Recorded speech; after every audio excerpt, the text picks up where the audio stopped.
Entonces se ve la número 1, ¿no? Que dice la toma de conciencia. Sí. Perfecto. Entonces lo que estaba tratando de plantear, agradezco que me hayan dado el aviso, es que algún antecedente de la emergencia indígena en América Latina, algunos lo toman como debate el año 1977, en la reunión de Barbados, en específico, en que se empieza a debatir esta idea de autonomía, autodeterminación, suscrita en torno a los procesos que ya se han dado en lugares como África o Medio Oriente, en torno a la idea de la descolonización, ¿no? Entonces, pero para investigadores como que el consenso es que la reunión de Barbados vendría a ser como el inicio del debate en torno a los derechos políticos y en específico la autodeterminación. Esa reunión va a tener como una consolidación, uno podría decir, legal, tal vez desde los derechos internacionales, con la promulgación del convenio 169 de la OIT, que va a poner también como antecedente la declaración de la ONU del año 2007 en torno a los derechos de los pueblos originarios, en específico el derecho a la autodeterminación. Por eso que es viable plantearla como un primer punto, como la idea de la toma de conciencia del ser indígena, y esa toma de conciencia iría relacionado también con los derechos sociales y políticos. Lo que algunos investigadores e investigadoras han sostenido en América Latina es que esto también responde a que son antiguas identidades no acalladas ni tampoco vencidas en el continente, donde el factor indígena ha sido relevante en la creación o la transformación de las repúblicas y sus políticas para América Latina, y por tanto esas identidades se habrían de alguna manera desarrollado con mayor fuerza junto con la expansión del modelo económico y también con la globalización, ¿no? La pregunta que algunos hemos planteado es si estamos ante un proceso de invención de identidades o un proceso de reinvención de la tradición también en un concepto político y teórico, ¿no? Y esto estaría también muy relacionado si es un proceso de invención, es decir, que las culturas van creando identidades, o una reinvención de la identidad y de la tradición, es decir, retomar viejas prácticas del mundo indígena hacia el siglo XX o siglo XXI, como un resultado también de la combinación de la urbanidad y la ruralidad en torno al proceso de migración también que se van dando en el continente. Lo cierto es que hacia la década de los 90 el mundo indígena irrumpe con un programa de desarrollo que junta o reúne las movilizaciones campesinas de los 50 a los 70 en este proceso de desarrollismo que plantea Latinoamérica como un camino. Estaría también muy relacionado con la expansión de la ciudad y por lo tanto el empequeñecimiento de los territorios campesinos, pero también una incorporación a la educación de parte de los sectores indígenas, lo cual habría provocado como resultado mayores demandas culturales y por lo tanto también afirmaciones identitarias, es decir, en la medida en que se expanden las ciudades o se están expandiendo algunas nociones de las ciudades o de la cultura urbana del siglo XX, algunas poblaciones indígenas habían respondido afirmando justamente su identidad más que incorporándose a ella, ¿no? En cámara, sí que se puede. Junto con ello entonces estaría desarrollando a la vez una especie de proyección, ¿no?, en los escenarios políticos en torno a América Latina. No sé si se entiende hasta ahí, si se escucha.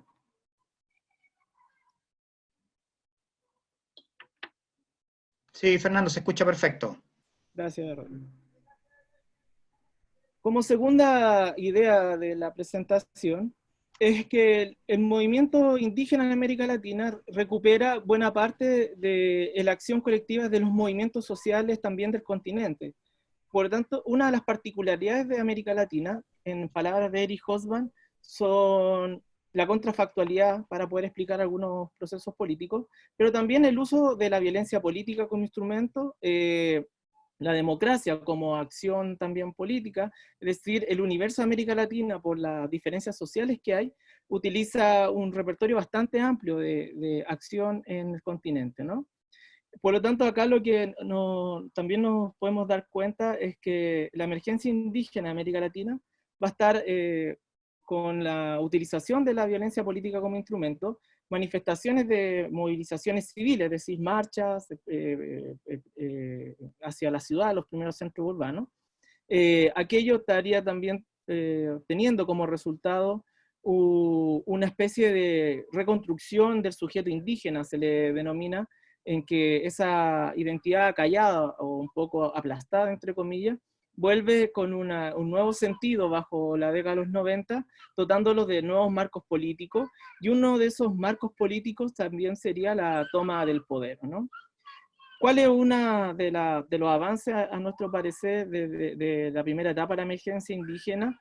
Y pongo esa cita que está abajo de Iván Lebot, que es de alguna manera superar la vergüenza, ¿no? O ese sentido de vergüenza de ser indígena por un sentido de orgullo indígena. Para algunos, el resultado de esta primera fase de la reemergencia indígena estaría relacionado con la autoestima principalmente, ¿no? Y en ese escenario, creo yo, otros autores, por eso cito a Hosan y Ren, que de alguna manera sostienen también que en base a transformar esta idea del racismo, también estaría generándose una invención de la tradición, es decir, recuperar este legado antiguo, casi de los tiempos coloniales, para nutrirlos con el debate político del tiempo presente y por lo tanto crear un nuevo marco de referencias para el continente, incluso para el proceso democrático, ¿no? Hasta ahí no, más o menos es la primera parte de la presentación. La segunda o la tercera etapa que quiero plantear es de alguna manera que luego de 10 años de movilizaciones, tanto en Ecuador, Bolivia, Chile, Perú también, hacia el año 2006 los movimientos indígenas van de alguna manera consolidando esa protesta y se insertan en el debate sobre el poder, ¿no? Y una manera de explicar el poder indígena ha sido a partir de la autodeterminación o la autonomía, como una forma de llevar a efecto la autodeterminación. El Estado plurinacional, que es una invención bastante latinoamericana en algún punto, y que estaría muy relacionado con la crisis política que vive el Ecuador en la década de los 90. Pongo la foto de Cholango, que estuvimos conversando con él en enero en el CIR, donde un poco él nos contó la experiencia del Ecuador y cómo emerge esta idea de la plurinacionalidad, que busca de alguna manera unir en una misma alma, por decirlo de alguna forma, su experiencia campesina del Ecuador, la experiencia obrera en el Ecuador, que también es importante, junto con la lucha del mundo indígena. Estas tres líneas políticas desde abajo, como dicen los historiadores sociales, se habrían en la década de los 90 reformulado en torno a esta idea del Estado plurinacional en el Ecuador como una forma de poder sintetizar la larga historia de movimiento social e institucional, principalmente en el Ecuador, de la cual Bolivia también es parte. Entonces, el Estado plurinacional, una creación casi latinoamericana en algún aspecto, también pone en relieve que Latinoamérica no es un continente de fracasos políticos, a mi parecer, sino es un laboratorio tal vez de ideas políticas para poder llevar adelante las abismantes diferencias que se han dado a partir de los tiempos coloniales, tal vez, principalmente por situaciones de clase y raza y género, ¿no? Por lo tanto, como en ese mismo aspecto, la idea del Estado plurinacional o los municipios plurinacionales, para algunos también marcan un punto de debate en torno a si es la continuidad del indigenismo de Estado, que fue algo muy mexicano, ¿no? Yo incorporo lo indígena, lo hago parte del desarrollo indígena, pero ojalá sin indígena en algunos momentos, ¿no? Entonces todo lo indígena lo tomo, pero sin que los indígenas cambien su condición social o económica, ¿no? O bien estamos ante la creación de una nueva etapa del mundo indígena en que los indígenas controlan el poder, lo desarrollan, en torno a un contexto de diferencias en el continente. Hasta ahí es un poco, si voy muy rápido me dicen, puedo ir más lento, ya un poco está funcionando la presentación. Está bien Fernando, sí, no te preocupes. Gracias. Lo que observamos ahora, como parte entonces, si como idea antecedor es la idea del poder indígena, ¿no? Cómo se desarrolla, se llega a este poder indígena con el gobierno de Evo Morales y también con la experiencia del Ecuador. Pero yo sumaría también a los alcaldes mapuche en esta experiencia. Podemos tal vez también debatir hoy día el poder indígena en desarrollo, ¿no? Y dentro de esta idea de poner al debate el poder indígena, han puesto los movimientos indígenas dos propuestas, a mi parecer interesantes. Una es la autodeterminación y de facto la autonomía como una forma de ejercer la autodeterminación, y la idea del Estado plurinacional que busca de alguna manera, como les decía, equilibrar esta tradición estatista de Latinoamérica con los problemas económicos que también tiene el continente y una economía de equilibrio, ¿no? Que el modelo económico no se viera tan afectado para los sectores de carácter más empresarial. Pero este poder indígena también ha tenido una expresión en la autonomía, ¿no? Que tampoco es una novedad para los debates de la autonomía. Esto ya se está debatiendo en la década del 30, ya en los 60 con la descolonización de África se empieza a cimentar, o la primavera árabe, pero en las décadas de los 90 el mundo indígena lo empieza a plantear como una idea política construida, ¿no? La autonomía no es necesariamente, se entiende como la separación del Estado, sino la autonomía es una forma de ejercer la autodeterminación, ¿ya? Nos invita a la autonomía de alguna manera a crear un nuevo tipo de derechos colectivos y también ser portadores de esos derechos colectivos o derechos humanos, ¿no? Creo que uno de los avances de poder llevar adelante esta noción de autonomía es que pudiera desmantelar algunas instituciones o políticas públicas que han perpetuado más la segregación económica y social del mundo indígena, más que una incorporación como sujetos de derecho. En la estadística económica y los datos de ELRI que se han hecho de parte del Centro de Estudio Intercultural Indígena, muestran un poco o ratifican una especie de continuidad de lo que podría ser entendida como una segregación, ¿no? En un cuarto punto, a mí me parece que el pensamiento indígena, el poder indígena, apunta a una democratización y un derecho a poder desarrollar y tener como sujetos de derecho decidir en torno a las repúblicas criollas, ¿sí? En un cuarto o quinto punto, la autodeterminación o avanzar en la autonomía con una forma de ejercer la autodeterminación podría o ayuda a revertir la vulneración de parte de las repúblicas en su formación, ¿no? Buena parte de las repúblicas latinoamericanas se constituyen en oposición al mundo indígena y en la ocupación de los territorios al mundo indígena, por lo menos en buena parte de ello, ¿no?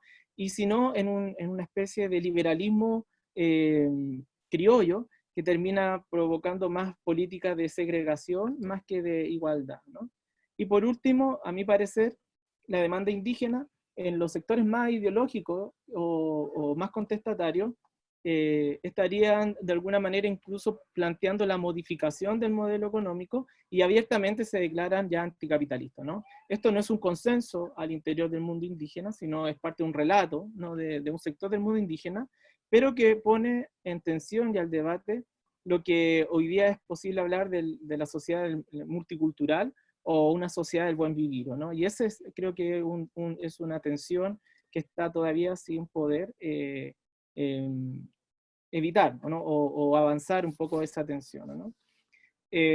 Para ir cerrando, ¿no? Como quinto punto, esa tensión que anteriormente la estaba planteando, ¿no? Esta idea de la sociedad multicultural o el buen vivir, se va a desarrollar un poco en Bolivia, ¿no? En donde particularmente en torno al territorio del Timnis, cuando se intenta generar esta suerte de desarrollo económico en el Timnis, generando una protesta del mismo mundo indígena.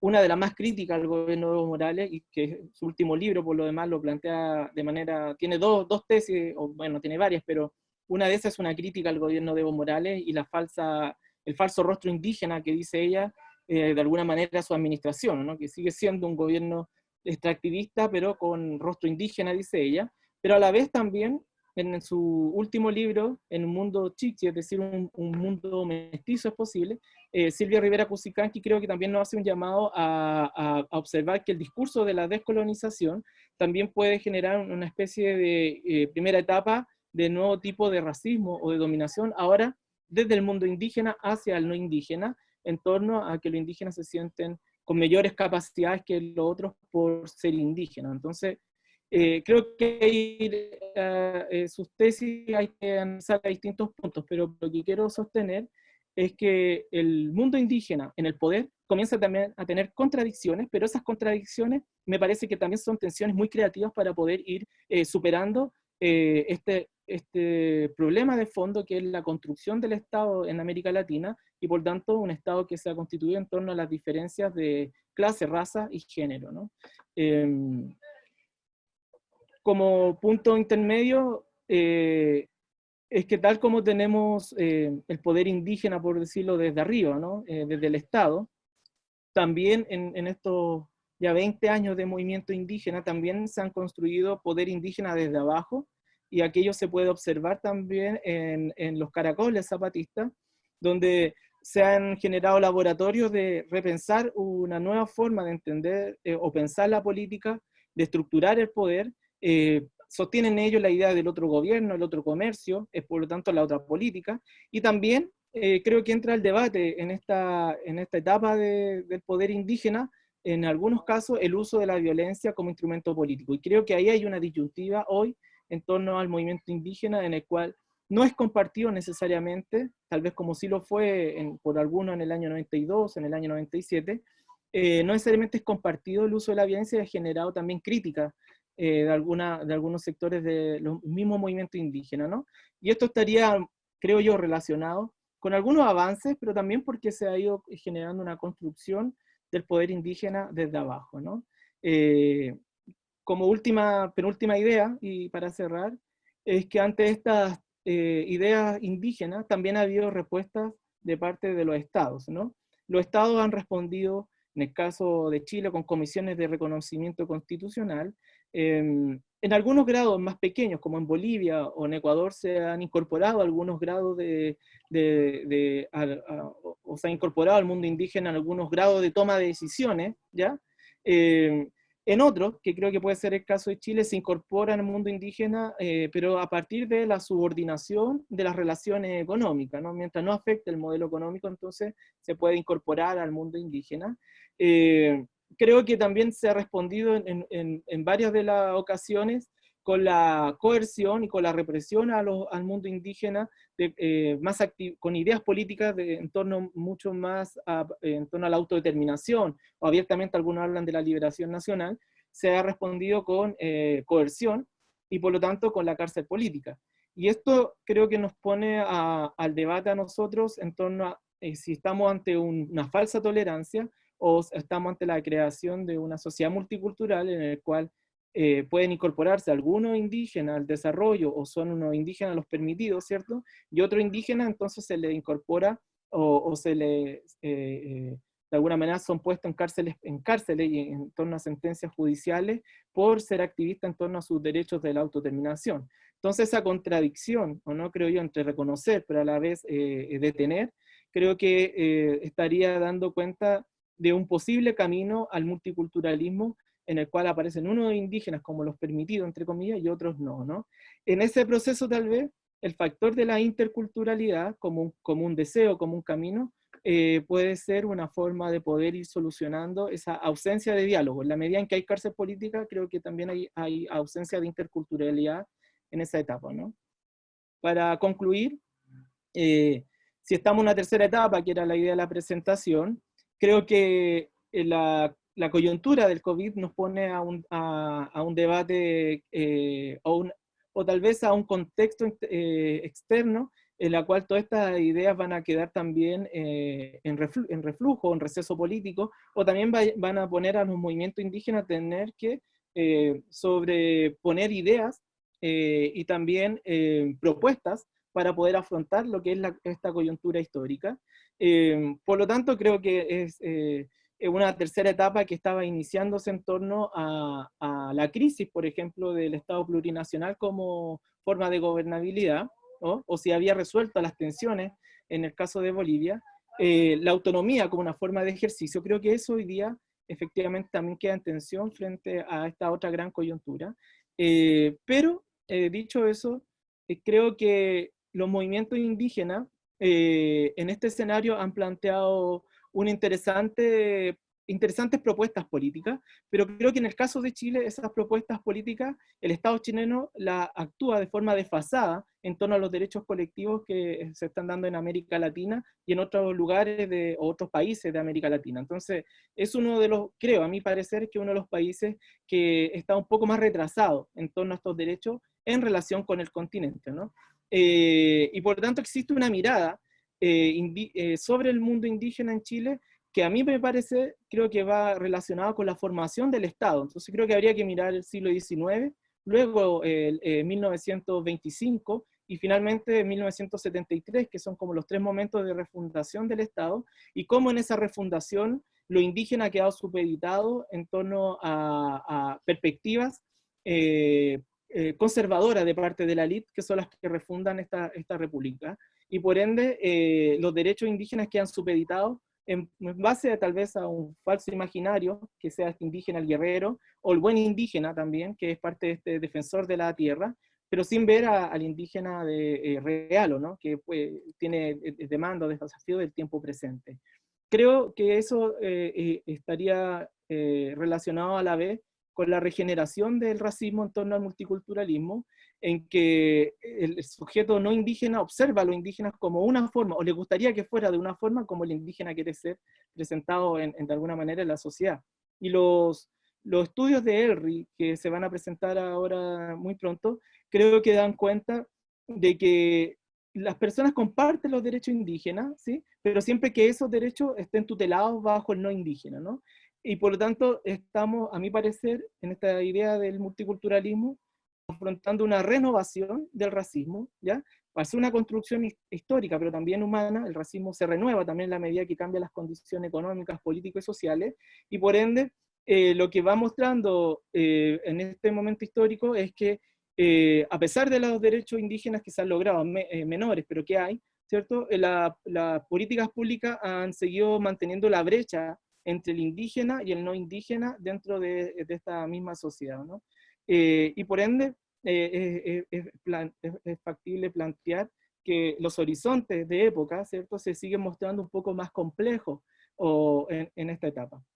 ¿Qué diría yo para cerrar? Que si tuviera que poner algunos análisis para poder verlo a futuro, creo que hay que observar, siguiendo al historiador Fernand Brauder, pero con cuidado, ¿no?, en torno a su visión de la historia, es que en una larga duración, es decir, si viéramos esto desde 1820-25, hay continuidades en que el Estado chileno ha actuado frente al mundo mapuche en específico, ¿ya? Pero creo que esto está muy relacionado primero con la mirada que el Estado ha tenido y los intereses económicos, principalmente la tierra, en torno a lo que es el Wallmapu, ¿no? Y cómo los colonos, tanto extranjeros como los herederos del mundo español que van a fundar Isla Laja y posteriormente el territorio de Arauco, o posteriormente la Araucanía, los colonos, siguen observando la propiedad de la tierra como un punto de imposibilidad de reformar, ¿o no?, a menos que sea en base a sus propios ideas o parámetros, ¿no? Y por tanto, en América Latina y en Chile, la propiedad de la tierra sigue siendo un debate fundamental, a mi parecer, en torno a que podamos observar los avances políticos o no en torno a los derechos indígenas. Lo tercero, ¿o no?, que el tema de la violencia creo que también entra al debate en cuestionamiento frente a algunos hechos que se han sucedido, tanto en contra del mundo mapuche, pero también los ejercidos por el mundo mapuche en el territorio en disputa, ¿no? Creo que también estos aspectos van muy relacionados con la economía del país. Chile es un caso, y creo que Aníbal Pinto, que volver a mirarlo, este historiador, en torno al desarrollo frustrado, ¿no? O sea, Chile es un país de un desarrollo económico que se frustra cada cierto tiempo porque no logra salir de la monoexportación de recursos, no logra generar una tecnología, una modernización, y por lo tanto, como no moderniza su desarrollo económico, actúa en torno a la población con formas, a veces incluso uno podría considerarlas precapitalistas, ¿no? Como en la forma de relacionarse. Y en el mundo indígena creo que se aplica bastante la idea del extractivismo, tanto al espacio forestal, minero, y por tanto también de las fuentes de trabajo, ¿no? Y creo que esa ausencia de modernización en la élite política y económica del país creo que afecta bastante la comprensión de los derechos indígenas. Y entre todos estos análisis, tanto el desarrollo frustrado como la incapacidad de interculturalidad de la élite económica y política de este país van provocando tensiones en la democracia en torno a las problemáticas políticas que se van aconteciendo. Entonces, ¿cómo resolvemos el tema indígena? Es muchas veces más fácil la represión, la cárcel, que entender que hay una estructura mucho más amplia que debe modernizarse, ¿no? Lo dejaría un poco hasta ahí, ¿no? Como presentación. Le agradezco la telespectación y atento a lo que vayan señalando. Muchas gracias, Fernando, por tu exposición, y ahora damos paso a Antonia Rivas. Hola, ¿se escucha? Sí. Sí, Antonia, te escuchamos perfecto. Esperen, que me dice... Ahí sí. Sí, ahí te vemos, perfecto. Tuve que sacar a Fernando de la pantalla. ¿Ahí se ve la presentación? Sí, se ve tu presentación. Espera que mi computador... Acá está. Ahí sí, Bueno, buenas tardes a todos y a todas. Muchas gracias, Fernando, por tu excelente presentación, y espero también acá aportar otros antecedentes que yo he denominado en este caso el momento constitucional y los pueblos indígenas en Chile. Quiero tratar acá de explicar o de dar algunas luces sobre cómo entender el momento constitucional y las demandas de los pueblos indígenas en general. Acá puedo ver. Quiero acá partir diciendo que acá hay dos situaciones que suelen tratarse como un todo, ¿verdad? Pero yo creo que son dos situaciones distintas, que una tiene que ver con la participación indígena en la creación de la nueva constitución, lo que hemos denominado las cuotas, los escaños reservados, y en general tiene que ver con la participación o la inclusión en la convención constitucional o la asamblea constituyente.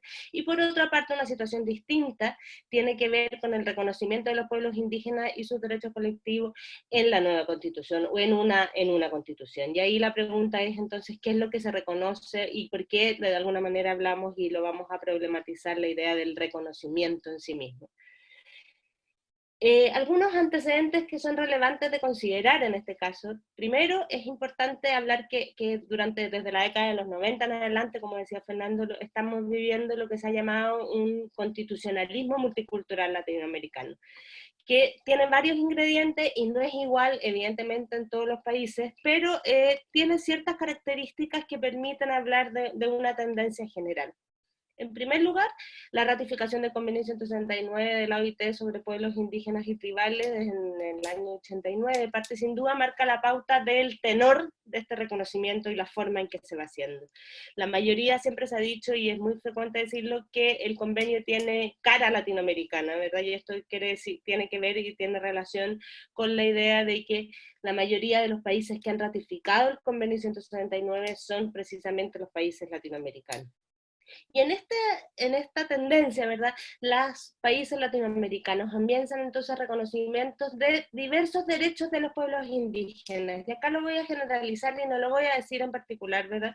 Pero podríamos ver que estos reconocimientos tienen distintos grados, por decirlo de alguna manera. En muchos lugares y en la mayoría, ¿verdad?, en aquellos países hay un reconocimiento a la existencia y a la diversidad cultural como eje, es decir, reconozco la existencia o la preexistencia anterior al Estado de los pueblos indígenas y reconozco como un valor la diversidad cultural. Y ahí se quedan, ¿verdad? Eso es como una declaración un poco de principios de reconocer la existencia de los pueblos indígenas.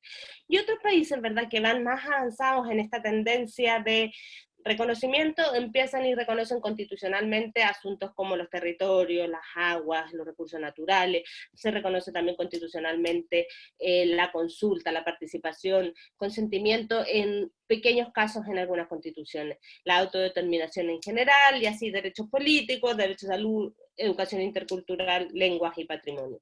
Entonces lo que hay acá es que uno pudiese ponerlo en una matriz diversos grados de reconocimiento a distintas tendencias. En algunos casos, ¿verdad? Y es muy bien lo que decía Fernando, hay casos que se habla de autodeterminación y autonomía, como el caso de Bolivia, de México, de Colombia, de Nicaragua, donde se reconocen espacios donde los pueblos indígenas tienen autonomía para determinar sus propios intereses y sus propios fines.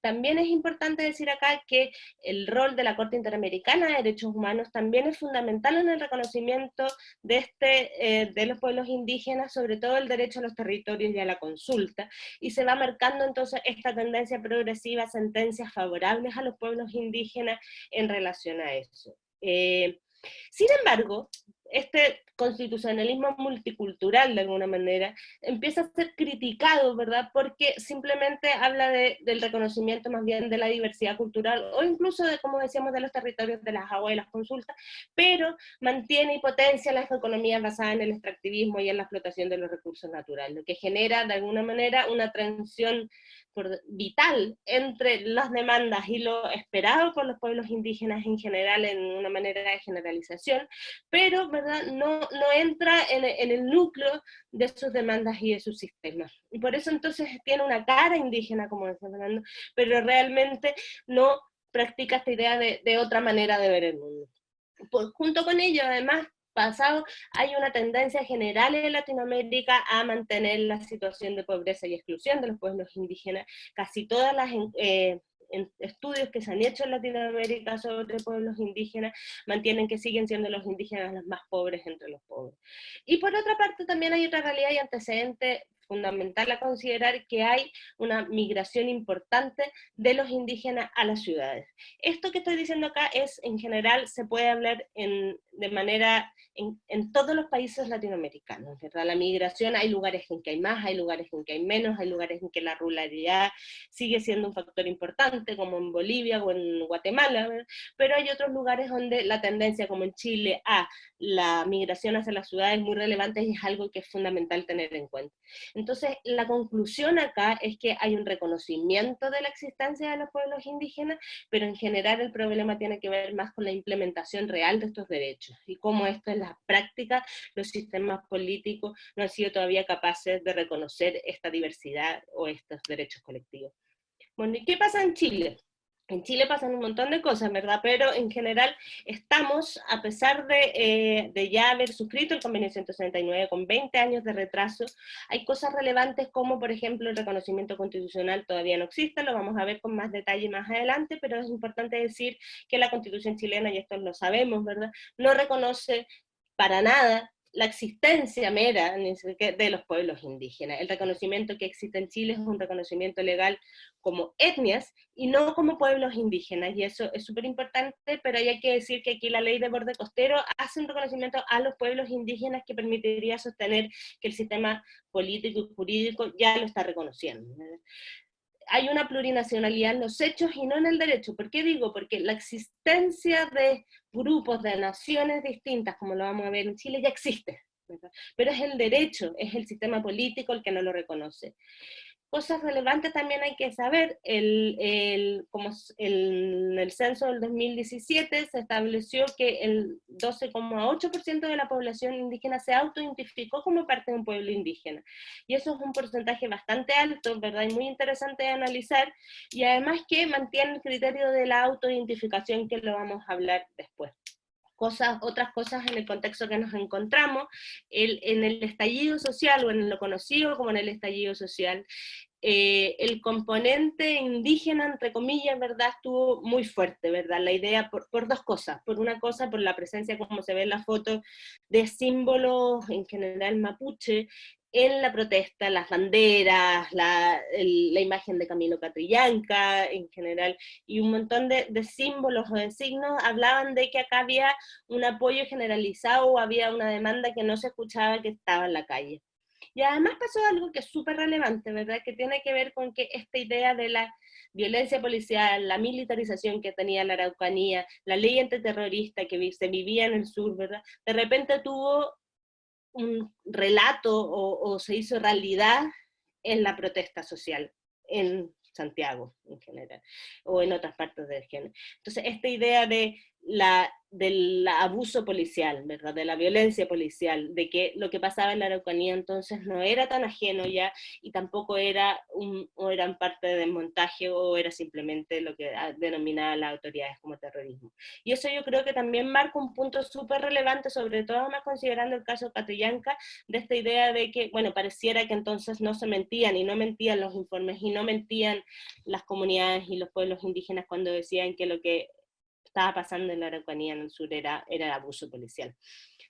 Como se va a ver después, también las diversas encuestas entregan alto apoyo ciudadano a las demandas indígenas, con ciertos matices que, como decía Fernando, tienen que ver más bien con este apoyo al multiculturalismo y a la idea de reconocer la diversidad, y no a la idea de las naciones. Yo creo que tiene que ver también, hay algo semántico ahí que sería interesante de explorar.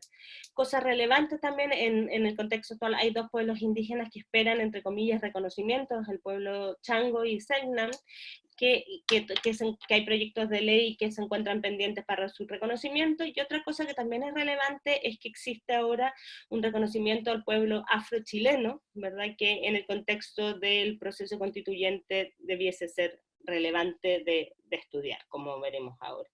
Entonces, vamos viendo, ¿verdad? Respecto a la participación indígena en la creación de una nueva constitución, a mí me parece, ¿verdad?, personalmente, que la posibilidad de que una nueva constitución creada y discutida en matemática refleje al Chile plurinacional actual es una posibilidad muy interesante, ¿verdad? Porque de alguna manera lo que queremos con una constitución es que refleje lo que se ve y lo que está pasando actualmente en Chile. Entonces, esta idea de una foto constituyente, esta idea de que veamos, bueno, ¿qué es lo que vemos en Chile? Y en ese sentido los pueblos indígenas tienen mucho que decir y participar.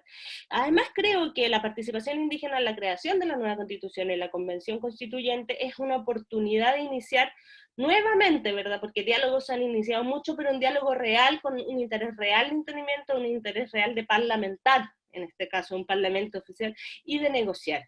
En ese sentido, creo que es fundamental la participación indígena en la nueva constitución.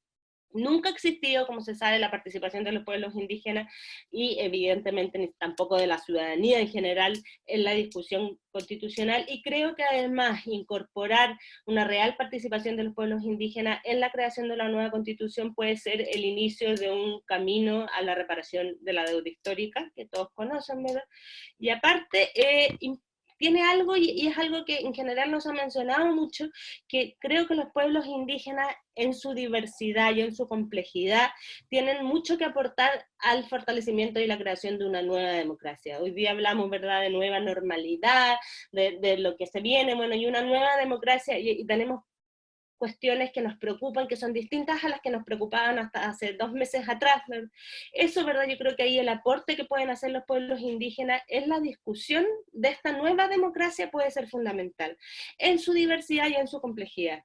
Y también acá es importante, hay estándares de derechos humanos sobre derechos de los pueblos indígenas, sobre participación política, y vamos a ver después sobre derechos colectivos, que son fundamentales y que Chile debe cumplir en el momento de discutir una nueva constitución. ¿Cuál es el desafío respecto a la participación indígena en la nueva constitución? Es que necesitamos capturar la especificidad y la diversidad de los pueblos indígenas. Capturar me refiero como a aprender más bien, ¿verdad?, la especificidad y la diversidad de los pueblos indígenas en Chile, porque en general hablamos de pueblos indígenas y nos pasan dos cosas: o pensamos solamente en el pueblo mapuche, o armamos un todo homogéneo de los pueblos indígenas que no puede ser más alejado de la realidad y de la diversidad de los pueblos. Entonces, respecto a la participación indígena, no nos vamos a meter en el detalle en esta presentación, pero hay cosas que son importantes de considerar, que son preguntas que a mi juicio fundamentales en este momento. Uno es, ¿deben y quieren participar los pueblos indígenas de la nueva constitución, de la convención constitucional? Ese es un elemento importante en el sentido de no homogenizar a los pueblos indígenas en un todo. Bueno, si algunos lo quieren, entonces nadie quiere, porque nosotros no hacemos lo mismo, ¿verdad?, con la población chilena o con la nación chilena. Y eso es algo súper relevante. En general, las exigencias que le ponemos a los pueblos indígenas al momento de tener diálogo o de debatir con el Estado son mucho mayores a los que le ponemos a los chilenos. Y eso es súper importante porque tenemos exigencias, por ejemplo, del tipo que siempre se dice, bueno, que se pongan de acuerdo. Bueno, pero esa exigencia, ¿verdad?, de ponerse de acuerdo, de tener un interlocutor válido, es algo que no tenemos, ¿verdad?, respecto al resto de la población en Chile. Y es interesante, o sea, probablemente por esto tenemos un debate constitucional y votaremos y tendremos un plebiscito para saber si queremos o no una nueva constitución. Ahora, otras preguntas relevantes, ¿qué razones, y son preguntas que se hacen frecuentemente, qué razones justificarían esta representación especial en el medio de los pueblos indígenas? Y creo que las razones que di anteriormente tienen que ver con eso, pero además tiene que ver, y acá fuertemente, la idea de la igualdad. ¿Cómo entendemos entonces la igualdad? Si es todos igual para todos, o evidentemente hay ciertas peldaños o empujes especiales que se requieren. Y yo acá creo que la idea de la deuda histórica, la idea de la necesidad de una representación especial, la idea del aporte sustancial que pueden hacer los pueblos indígenas, y sobre todo desde la perspectiva de lo plural, creo que puede ser muy importante para entender la participación de los pueblos indígenas. Y acá hay ciertas cosas, ¿verdad?, que son más bien técnicas, pero que son muy relevantes, que tienen que ver con, por ejemplo, cómo se determina la cantidad de personas indígenas en Chile. ¿Cómo lo sabemos? ¿Lo vemos por el censo que habla de 1.200.000 personas, o lo vemos por las CONADI que en el registro nacional de la CONADI que habla de 900 y tantas personas? ¿Cómo lo hacemos, verdad? Y ahí yo creo, lo voy a hablar más adelante, y acá tenemos otras preguntas. Bueno, entonces, ¿cuál es el mecanismo más adecuado? Las cuotas, los escaños, ¿qué hacemos con el padrón? ¿Y qué pasa con esto? ¿Se debe consultar o no la existencia? Y ahí lo vamos a resolver, o voy a decir cuál es mi idea, ¿verdad?, en un momento. Respecto a la experiencia comparada, en general la idea de la participación especial de pueblos indígenas o de minorías en otros lugares, ¿verdad?, es muy común en democracias representativas, ya sea minorías étnicas, religiosas, culturales, es bastante común. Las cuotas han demostrado no ser eficaces al momento de mejorar la representación, sobre todo, ¿verdad?, en el momento en un momento constituyente, ¿verdad? Porque en un momento constituyente se requiere un mecanismo inmediato. Las cuotas en general son, lo explico por si no lo saben, es un mecanismo en el cual se le exige a los partidos políticos o a los otros participantes que incluyan cierto número de, en este caso, candidatos indígenas, ¿verdad? Y eso en general funciona en un largo plazo, en que uno tiene, bueno, 20 años para lograr esta representación, pero cuando se requiere un mecanismo inmediato durante un momento constituyente, requerimos un correctivo mucho más eficaz. Y los escaños reservados, al contrario, han probado servir para otorgar representación a las minorías. Importante decir que el Congreso optó por la idea de los escaños reservados, ¿verdad?, fue aprobado por las dos cámaras, pero no se determina aún la fórmula, los detalles de esta representación. Consideraciones finales, ¿verdad? Y esto evidentemente son opiniones personales mías en este caso. A mí me parece que la idea de los escaños reservados es una idea correcta, que es importante hacerle frente a la idea que no es una designación de ciertos candidatos indígenas, ni tampoco, como se ha dicho reiteradamente por ciertas personas, meter la mano en la urna. Al contrario, son mecanismos que garantizan la igualdad, y en este caso una idea de igualdad colectiva, y una igualdad, como ya les decía en un principio, la idea de no podemos ser iguales, sino en cuanto tengamos ciertas consideraciones a la diferencia. Es fundamental, y acá le doy énfasis a respetar el principio fundamental de la autoidentificación. ¿Qué quiere decir esto?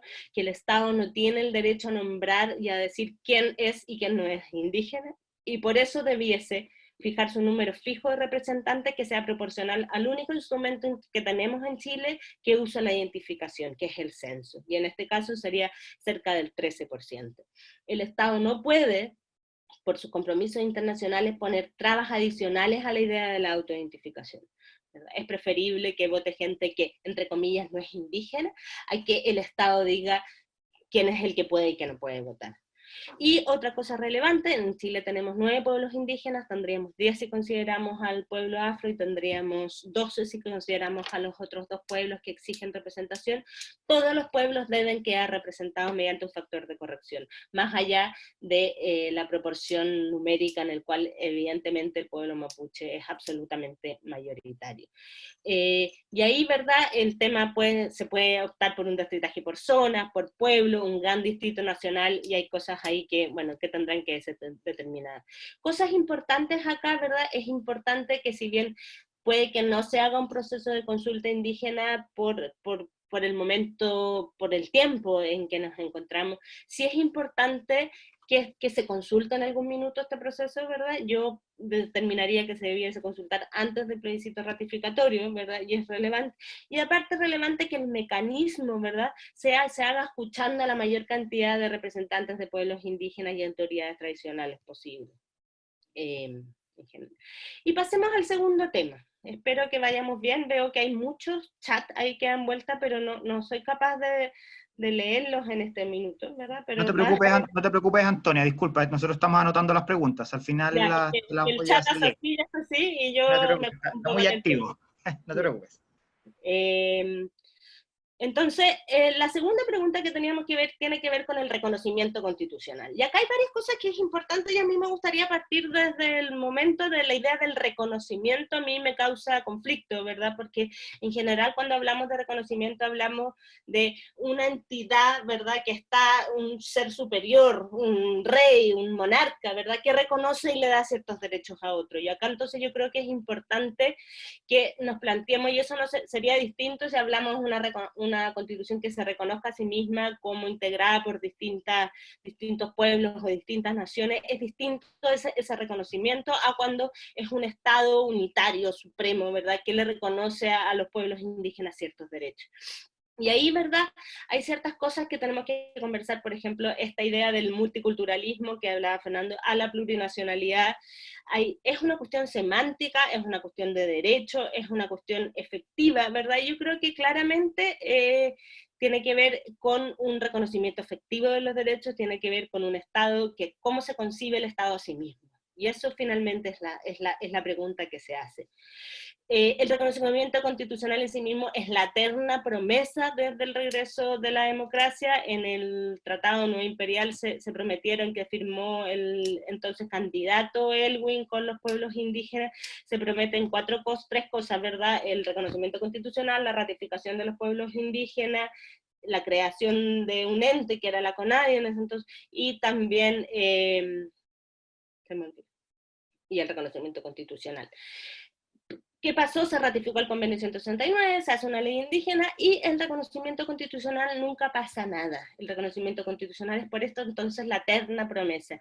Llevamos 30 años de debates parlamentarios, había múltiples intentos de reconocimiento constitucional desde los años 90 que pasan desde el mero reconocimiento de la existencia de los pueblos indígenas hasta la idea de la plurinacionalidad en el último tiempo, un proyecto que presentó la diputada Nuyao y el senador Huanchumilla, 2 proyectos separados.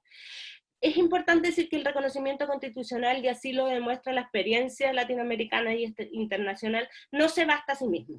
No es, o sea, un mero reconocimiento no sirve, ¿verdad? En ese sentido es importante decir que aunque no hayamos tenido reconocimiento constitucional, igual podríamos haber reconocido derechos colectivos importantes a los pueblos indígenas. Pero es importante, por lo que hablábamos del reconocimiento, no solo simbólico, sino también la idea que tiene el Estado de reconocerse a sí mismo, cómo el Estado se ve y se plantea. El reconocimiento constitucional entonces debe ser sustantivo, debe estar hecho en el lenguaje de los derechos humanos, en ese sentido por las obligaciones que tiene el Estado. No debe ser dado, como decía yo, como un favor de este ente superior, sino que debe ser parte de un diálogo nuevo, intercultural, sobre el país que se busca, las nuevas reglas y cuál es el camino entonces para conseguir este reconocimiento.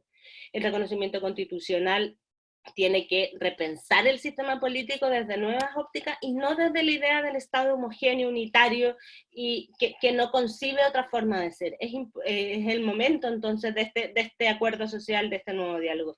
Es el momento también que los pueblos indígenas, que ya han sido actores políticos relevantes desde la década, bueno, desde antes, ¿verdad? Pero desde la emergencia indígena se han convertido en actores políticos relevantes. Es el momento en que aquellos que se interesan en participar de esto lo hagan, en ese sentido. Es importante acá y fundamental considerar a los pueblos indígenas no como solo como agentes del pasado y de la tradición, también del futuro. O sea, en este sentido, no darle solo a los pueblos indígenas la relevancia que tienen por lo que pasó, por lo que fueron, el gran guerrero, o el que luchó contra los españoles, ¿verdad? Sino también agentes del futuro y lo que nos pueden enseñar. Cosas importantes entonces es pensar el indígena desde la modernidad, ¿verdad? Pensar en el indígena desde lo que vemos y no exigirle volver a un pasado que quizá es lo que los constituye y lo que los hace parte, y en eso tienen todo el derecho a hacerlo, pero también tienen derecho a plantear esa tradición desde la modernidad. La idea de la hoja en blanco es importante, ¿verdad? Que se discutió mucho, sabe que esta constitución se escribía desde la hoja en blanco, y eso es cierto, ¿verdad?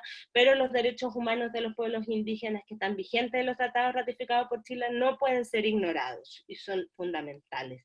Hay un énfasis en que los derechos colectivos actualmente son inexistentes en la constitución, y por eso, evidentemente, es más relevante su discusión. Ciertas cosas bien cortitas respecto a la plurinacionalidad. A mi juicio, ¿verdad? Y esto, la plurinacionalidad implica tener la capacidad de crear siempre desde el derecho a la autodeterminación, espacios de autonomía indígenas en sus territorios o en otros espacios, ¿verdad? Porque como vimos, la territorialidad ha sido un elemento fundamental de las demandas de los pueblos indígenas, pero como vimos también hay una fuerte tendencia a la migración a las ciudades. Entonces, ¿cómo conjugamos, verdad, esta idea de lo fundamental del territorio con una población indígena que se encuentra ahora en las ciudades? Y por su vez, entonces, como veíamos, esta capacidad de tener espacios de autonomía propia en sus territorios, como es lo que está haciendo ahora Rapa Nui, ¿verdad? Que es un ejemplo muy fundamental de cómo Maujenúa se encuentra administrando por primera vez su propio territorio y su propia territorio nacional, y a la vez también cómo la plurinacionalidad implica que tienen que existir espacios de participación y representación en instituciones nacionales.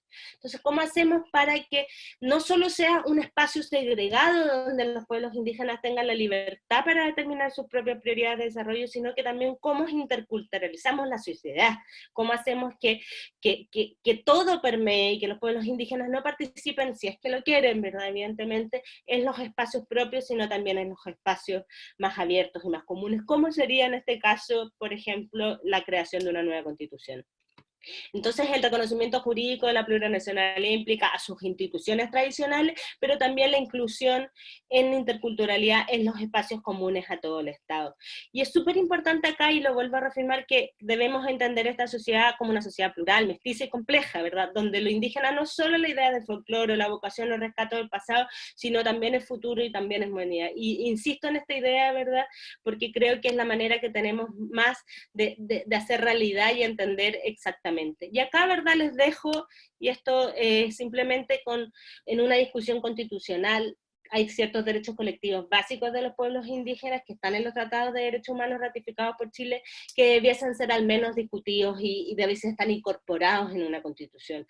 Ahora, el relato, ¿cómo se hará en la práctica esto, verdad? Tenemos los ejemplos de la experiencia internacional, o los ejemplos latinoamericanos de cómo se han hecho, pero en general, y eso es lo que quería decir, son reconocimientos que lo que he dicho, que el reconocimiento constitucional no se basta a sí mismo, tiene que ver con que podemos establecer estos derechos en la Constitución o en otros instrumentos legales, pero lo importante es cómo la sociedad se piensa a sí mismo y se ordena de verdad en este momento en base a estos derechos colectivos. Y acá están entonces el derecho a la autonomía, los territorios, recursos naturales, el derecho a tener un derecho propio, ¿verdad? Que es un derecho fundamental en base a la autonomía, la consulta, el consentimiento, la participación en los beneficios, el patrimonio cultural, derechos lingüísticos, educación, propiedad colectiva, recursos genéticos, infancia, protección al trabajo, mujeres. No todo eso, ¿verdad? Y es lo que se ha dicho mucho, tiene que estar en la Constitución en sí mismo, pero sí los principios básicos que demuestren que somos un Estado, o seríamos un Estado que respeta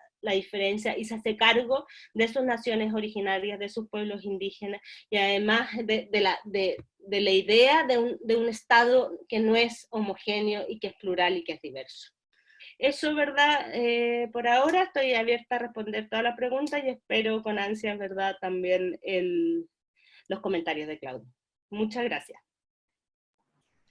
Muchas gracias, Antonia, por tu excelente exposición, y ahora damos ya paso a los comentarios que van a estar a cargo del académico e investigador CIR Claudio Fuentes. Claudio, por favor. Hola, ¿me escuchan? ¿Sí? Sí, te escuchamos perfecto. Perfecto. Yo no tengo presentación porque como iba a hacer un comentario, gracias por la invitación y espero ser un aporte a la reflexión. Estuve leyendo algunas de las preguntas, voy a tratar de vincular lo que ustedes señalaron con algunas de las preguntas que se han hecho. Yo creo que efectivamente hay a mi juicio, tres elementos centrales que podríamos discutir. Y mi comentario apunta a ver si podemos pensar cómo los argumentos que plantea Fernando y Antonia se podrían desarrollar y desenvolver en un eventual proceso constituyente que está por desarrollarse. Entonces, mis preguntas son como pregunta reflexión más que un comentario respecto de los temas que ustedes plantean. Lo primero, yo partiría por la discusión sobre qué significa reconocimiento, y en eso me apoyo en lo que precisamente Fernando y Antonia planteaban desde el punto de vista conceptual. Reconocer significa establecer un diálogo y aceptar un otro. El punto, como Fernando señalaba, es que las élites políticas en Chile generalmente han tendido a establecer un diálogo desigual o una imposición de ciertas condiciones para el diálogo. Y por lo tanto, el gran debate acá va a ser cómo, hasta qué punto es factible desarrollar un diálogo genuino en igualdad de condiciones con un otro en donde se le reconoce preexistencia, y por lo tanto ahí alguien en el chat señalaba la capacidad del Estado de perdonar, por ejemplo, en Canadá, en Nueva Zelanda, en los países que han avanzado estos procesos de reconocimiento. Un elemento central en el proceso del reconocimiento es la capacidad del Estado que tiene de reconocer las faltas y las culpas y los errores y los crímenes que cometieron en el pasado. Por lo tanto, sin ese reconocimiento básico de ese otro que es preexistente y que además se le reconoce una capacidad de igualdad en el fondo de condiciones es fundamental.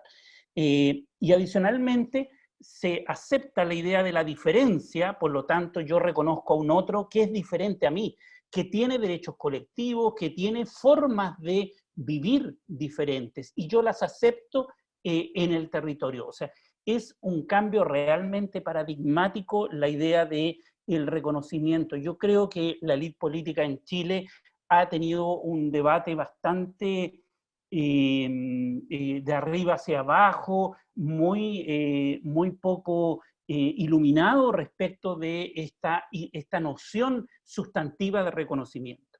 Ahora, ¿cuál es mi temor? Y eso va a lo que planteaba Antonia. Mi temor es que nos podamos quedar en el debate constituyente, en el debate constitucional, en lo que sería como la trampa del concepto. Es decir, que nos dividamos entre aquellos que creen en el multiculturalismo, aquellos que creen en la plurinacionalidad, y nos quedemos atrapados en esos trampas conceptuales. ¿A qué me refiero con trampa conceptual? A que muchas veces decimos, bueno, acá llegó el momento de la plurinacionalidad, mientras otros hablan de la multiculturalidad, y no hay mucho, llamémoslo, de abrir el concepto y decir qué significa cada uno, qué significa en términos materiales, que es lo que planteaba Antonia, esa conceptualización.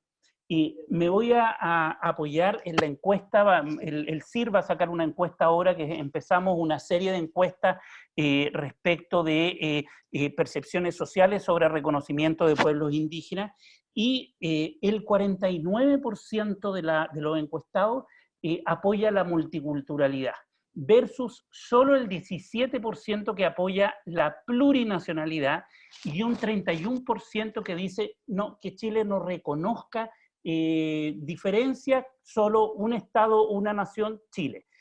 Por lo tanto, tenemos una diferencia social respecto del concepto, pero mi duda es hasta qué punto se entiende efectivamente ese concepto, y hasta, de otro modo, ese concepto es simplemente un debate de élites que no permea en la sociedad.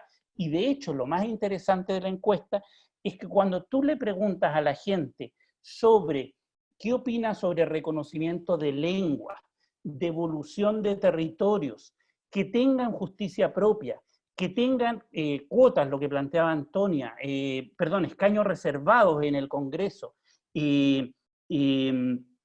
reconocimiento de lenguas, etc., cuando tú haces toda la definición específica de derechos, más del 70% está a favor. Y por lo tanto, lo que uno podría decir es que acá hay una trampa, de que están entendiendo multiculturalidad cuando uno ve la lista de derechos de reconocimiento, y es básicamente una visión típica de un Estado plurinacional, a la ecuatoriana, a la colombiana o a la neozelandesa, con derechos de autoadministración, incluso en la percepción de la ciudadanía. Por lo tanto, a mí mi temor es que las élites se queden atrapados en este debate de la multiculturalidad versus la plurinacionalidad, y que eventualmente no se reconozca la plurinacionalidad, un concepto amplio, y no nos olvidemos los derechos materiales específicos, que es lo que Antonia señalaba en su presentación. Por lo tanto, yo creo que en el debate sobre reconocimiento de pueblos indígenas no es solamente la etiqueta, si es Chile un Estado plurinacional o multicultural, sino que lo que Antonia planteaba de qué y cómo se reconocen esos derechos. Esa parte, ese núcleo es fundamental, y a mi juicio esa es la parte donde se va a jugar la madre de todas las batallas del proceso constituyente. ¿Qué y cómo se va a reconocer? Nosotros hicimos una encuesta a las élites, es decir, a los congresistas, y de hecho hay un mayor apoyo de las élites hacia la plurinacionalidad más que a la sociedad. Y yo creo que tiene que ver con que la izquierda en general entiende la plurinacionalidad como esta lista de derechos, y por lo tanto, a mi juicio, lo que está pasando en Chile es que hay una evolución del concepto, está permeando a la sociedad, y creo que va a ser un gran espacio de debate en los próximos 2 o 3 años. Ahora, ¿qué es lo que sucede? Que en general las élites políticas tienden a tener posiciones de bajo apoyo a reconocimiento político de pueblos indígenas y más alto de reconocimiento cultural. Obviamente porque los actores políticos de la élite no quieren repartir el chancho, básicamente, o sea, no quieren repartir el poder, y por lo tanto tienden a tener menos apoyo a el reconocimiento de derechos políticos, autonomía, participación en el Congreso con espacio reservado, etcétera, etcétera. Mientras la sociedad tiende a favorecer apertura de derechos políticos y territoriales y culturales, etcétera, etcétera. Por lo tanto, efectivamente acá lo que está en juego es una distribución de poder en el fondo. Ahora, yo quisiera plantear algunos temas y ahí vienen mis preguntas, comentarios hacia Fernando y hacia Antonia, respecto del momento constituyente y lo que viene. Primero, yo creo que la gran pelea, la primera gran pelea va a ser este tema de el ADN, llamémoslo la pelea genética. Chile, una sola nación, o Chile, un marco cultural, multicultural, plurinacional, donde hay diferentes pueblos de diferentes categorías, o sea, de diferentes dimensiones, más que categorías, de diferentes estructuras incluso, y por lo tanto ahí se va a jugar una gran primera pelea, y esa pelea es entre una visión de un Estado decimonónica, como se llamará Fernando, es decir, un Estado que se creó en base a este mito de el chileno como una identidad única, incluso capturando toda esta idea de el guerrero que lo saca del pueblo mapuche, y por lo tanto se adaptó y se creó esta noción que varios historiadores e historiadoras han planteado respecto de cómo se construyó la idea de la nación. Y por lo tanto, ese va a ser un gran campo de batalla. El primero va a ser si somos una nación o si somos un Estado y varias naciones o varios pueblos. Esa va a ser la gran primera discusión. El segundo tiene que ver con el debate de los derechos. Y yo creo que acá, incluso si uno mira los programas de gobierno, la derecha fue la primera que empezó a abrirse a aceptar derechos culturales. Y no derechos territoriales y jurisdiccionales, y por lo tanto mi segunda preocupación sería, bueno, ¿cuál va a ser la batalla de qué derechos y cómo se van a implementar en la Constitución? Es decir, por ejemplo, derechos lingüísticos. Se acepta la idea de que todos tenemos que tener una lengua oficial, español y otras lenguas que hay en Chile, o solo las comunidades con una presencia indígena relevante, por ejemplo. O sea, estamos en ese sentido, vamos a estar en constantes disputas de qué tipo de derechos se reconocen. Se reconocen derechos territoriales, ya, pero ¿a quiénes? A los Rapa Nui, se reconoce a los Aymaras, se les reconoce a los mapuches. ¿Cómo se reconocen esos derechos? Se les reconocen espacios, provincias, espacios territoriales específicos, como la JADI, en el caso de Chile, o como en Colombia, en donde hay zonas, territorios con autoadministración, por ejemplo, y ahí hay un gran campo de disputa de qué tipo de derechos y cómo son los derechos. Entonces mi pregunta sería, bueno, ¿cuáles van a ser esas batallas? ¿Cuáles serían esas batallas específicas que se darían? Lo tercero tiene que ver con esto que Antonia planteaba de la diversidad de pueblos indígenas en Chile o de naciones en Chile. Porque primero son diferentes pueblos de diferente estructura. Hay algunos que están altamente concentrados en un solo territorio, los Rapa Nui, y altamente segregados en diferentes territorios, los mapuches. Entonces, hay diferentes lógicas ahí que podrían operar. Entonces, el gran debate ahí, y el caso peruano, por ejemplo, el caso colombiano, el caso ecuatoriano, el colombiano particularmente relevante, de la coordinación que se dio. En el caso colombiano, en el momento constituyente del año 91, fue fundamental la coordinación de los pueblos en una mesa nacional. En el caso peruano también, una mesa nacional indígena de diversos pueblos. Eso en Chile no existe. Y ahí hay un problema, a mi juicio, de acción colectiva para los propios pueblos indígenas, de cómo se coordina esta acción colectiva para actuar en base, y dado que son un 12,8% de la población, es decir, son efectivamente una minoría, ¿cómo pueden incidir más? Piensen ustedes en Colombia, que son un 3,4%, y tuvieron una incidencia gravitante en Colombia en la constituyente del 91, gracias a esta cohesión que se dio entre los grupos, que son más de 60 pueblos en el caso colombiano. Y otro tema es hasta qué punto ustedes ven un tema gravitante en los momentos constituyentes, es la solidaridad intercultural. Por ejemplo, lo que Antonia planteaba, el tema recursos naturales. Ahí se requiere alianzas interculturales entre lo indígena, entre los pueblos y los movimientos medioambientalistas, porque tienen potencial de aliarse por agendas comunes que puedan tener, como la defensa de los bienes públicos comunes, por ejemplo. Entonces, se podrían dar ese tipo, pero yo no lo veo tanto. Es decir, yo veo una solidaridad social simbólica, lo que Antonia planteaba de alzar la bandera indígena, pero al momento de pensar acciones políticas propiamente tal, yo veo más fragmentación de los distintos grupos. El feminismo, hasta qué punto dialoga con lo indígena o no, las autonomías regionales, que son fundamentales para estructurar la organización del poder territorial, por ejemplo, en un Estado. El movimiento medioambiental, como ya lo señalaba, el movimiento de estudiantes, por ejemplo.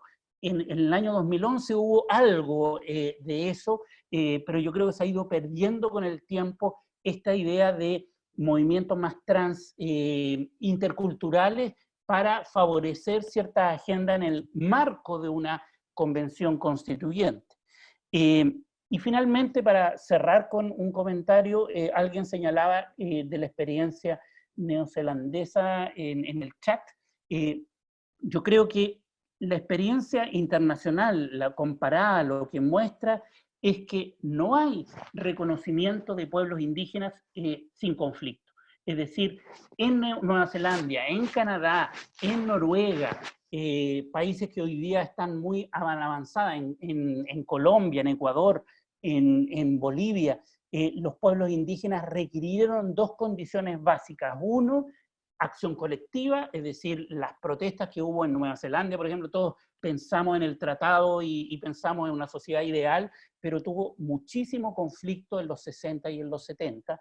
Y después las alianzas interculturales, es decir, el avance de derechos de pueblos indígenas no se pueden entender sin que existan aliados en la estructura hegemónica de poder, es decir, nosotros los chilenos, para generar alianzas interculturales para avanzar derechos de pueblos indígenas en una sociedad como la que tenemos. Yo me quedo con esos comentarios y paso a preguntas y comentarios. Perfecto, muchas gracias Claudio, muchas gracias también a Fernando y Antonia. Bueno, agradecemos también la intensa participación de nuestros asistentes. Desde luego, por razones de tiempo, quizás no alcancemos a contestar todas las preguntas, pero vamos a hacer un intento. Así que ahora partimos con las preguntas.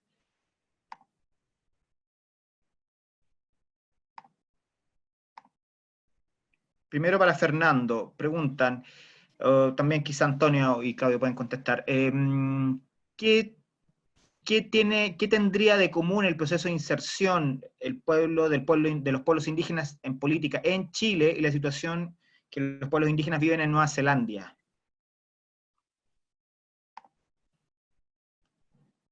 ¿Voy respondiendo de alguna, Rodrigo?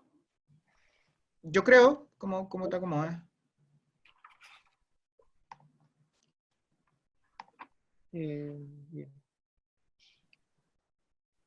En el caso de Nueva Zelanda ha sido utilizado con bastante reiterativo, sobre todo por los sectores de la derecha del país, ¿no? La UDI en específico, en algún momento, bajo el primer gobierno de Sebastián Piñera, tomaba a Nueva Zelanda como el modelo. Yo he podido ir a escuchar un par de veces al CEP, tanto al embajador, embajadora, alguna vez al primer ministro, y lo que ellos sostienen como para poder hacer cargo de este debate, primero que sus conversaciones sobre derecho indígena se inician a mediados del siglo XIX, fin del siglo XIX, hay algunos tratados que se van dando, pero al parecer en 1970, cuando los maorí ponen bombas en el centro de la ciudad, la actitud de la élite de Nueva Zelanda no fue ocupar ni la ley antiterrorista ni la represión para poder abordar ese tema. El cuestionamiento que ellos se hicieron fue decir, bueno, ¿por qué llegamos a esto y qué fue lo que sucedió, ¿no? Y luego de hacer esa autocrítica, de decir, bueno, aquí las relaciones interculturales están quebradas, ¿cierto? Comienzan a hacer toda una política en torno a nivelar o revertir la falta de derechos del mundo indígena. Y lo primero que hacen, lo que yo he escuchado a la embajadora las veces que hemos podido conversar, es que primero es pedir disculpas, ese fue el primer acto. Luego de eso hacer un análisis del despojo, tanto material y simbólico. Eso pasa por espacios territoriales, hasta por joyas u otros aspectos que hayan sido usurpados durante el proceso de ocupación. Y luego de aquello hacer una política de incorporación en torno con derechos en un aspecto económico, social y cultural, ¿no? Al punto entonces que en un nivel económico hoy día, lo que planteaba la embajadora era que el pueblo maorí más o menos mantiene el 2% del PIB de Nueva Zelanda. Entonces la economía neozelandesa es imposible sin la colaboración económica de los maorí. Pero eso se viene a producir luego casi de 30 años de una política de afirmación y de respeto, la cual comenzó con la no represión, la liberación de presos políticos, y luego de eso empezar a generar una especie de nuevo trato y un acuerdo político que hoy día los tiene en ese aspecto. Lo que hoy día en Nueva Zelanda están debatiendo es si es necesario las políticas de autoafirmación o discriminación positiva, como se les llamaba acá, porque de alguna manera no serían necesarias, porque ha llegado el nivel de interculturalidad a tal magnitud en que hoy día ya no existiría esa discriminación por orígenes. Aquello creo que es muy lejano para la realidad chilena. Hoy día, por muchas de las políticas de afirmación que ha hecho la Concertación en su inicio con la política de Bengoa y Patricio Aylwin en específico, sí se ha logrado incorporar al mundo indígena aspecto educativo u otro, ¿cierto? Las encuestas de CAS u otras siguen mostrando que el mundo indígena sigue estando bajo los niveles de pobreza de la pobreza chilena normal.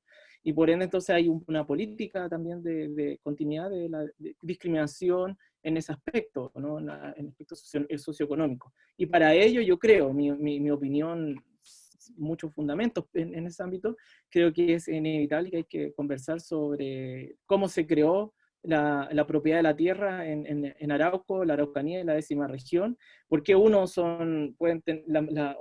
algunos sectores tienen la mayoría de la riqueza o pertenecen a la élite económica del país y son de esos territorios, y otro mundo, el mapuche, no lo es. Entonces creo que si queremos dialogar en torno al modelo neozelandés, hay que analizar cómo se constituyó la propiedad de la tierra en el Gualmapu. Y eso significa muchas veces pasar a asumir, o va muy asociado, creo yo, con los poderes económicos que están vinculados a la derecha del país. Perfecto. Ahora la pregunta es para Antonia. ¿Cómo interactúa el probable cambio constitucional en Chile con lo que dicta el Convenio 169?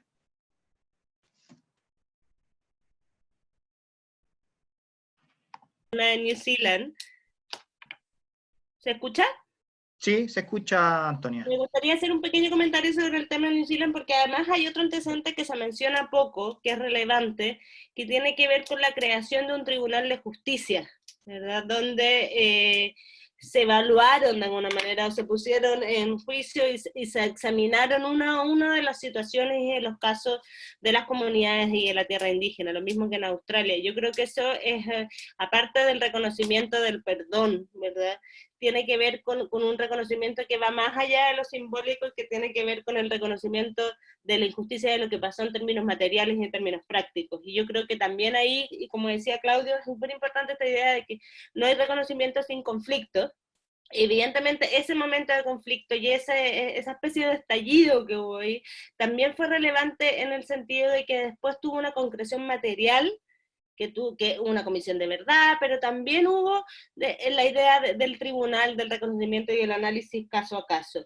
Y como decía también Fernando, es importante recalcar esta idea de, por ejemplo, la idea de la participación en los beneficios que se hace de las actividades que generan los maorí en sus propios territorios, ¿verdad? Yo creo que hay un despojo de soberanía, por decirlo de alguna manera, ¿verdad?, que hace el Estado neozelandés en este caso, que es relevante. Y ojo también que la fórmula no es perfecta, ¿verdad? Siguen avanzando los pueblos, hay varios libros nuevos y antecedentes nuevos que hablan cómo también el pueblo maorí sigue siendo, ¿verdad? El pueblo sigue estando en la pobreza con altos índices de problemas de salud, de alcoholismo, que también hay que explicarlo de otra manera. Yo creo que esos son súper relevantes también, de que esto no hay una solución perfecta, ¿verdad? Y el tema del conflicto histórico y los daños ocurridos en el pasado no se reparan simplemente con comisiones o con tribunales, y que hay algo ahí que habla de un conflicto más grave.